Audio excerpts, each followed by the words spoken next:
When the inaugural Caribbean Regional Heads of Government meeting on climate change concluded, all roads now lead to COP27 in November in Egypt.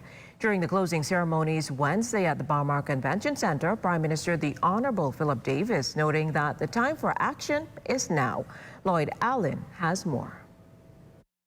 The Caribbean Regional Heads of Government meeting recently held at the Baha Mar Resort has concluded, and during the closing ceremony, Prime Minister the Honorable Philip Davis QC noted that a draft summary is being completed and is expected for publication by week's end.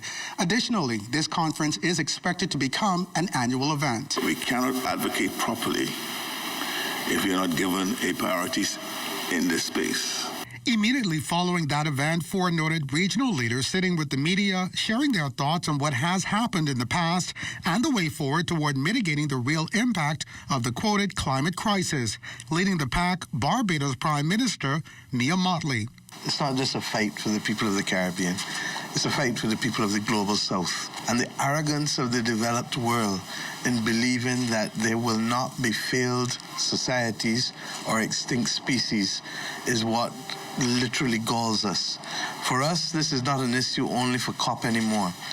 The annual meetings of the World Bank and the IMF, the G20 meetings and the G7 meetings have to take responsibility, because fundamentally what you've heard all of the leaders speak to is the question of lack of access to finance.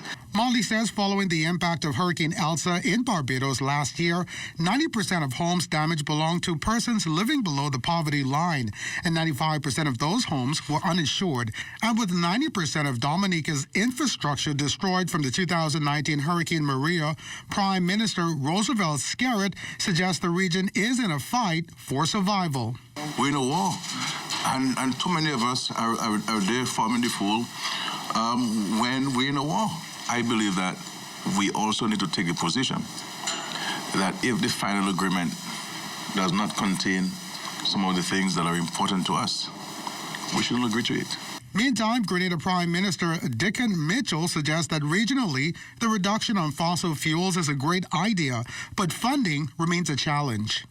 Even if we wanted to do solar panels, for example, these solar panels are on rooftops. And if they're on rooftops, and these rooftops can't survive the hurricanes, then it means you still face the same problem. So it means you have to get solar panels that are hurricane-proof.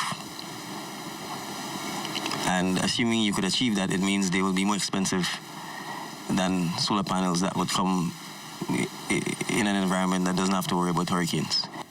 And while the issue of climate change is a complex one thing is agreed upon by many of these heads, that the issue of climate change is not a government issue, but one involving people.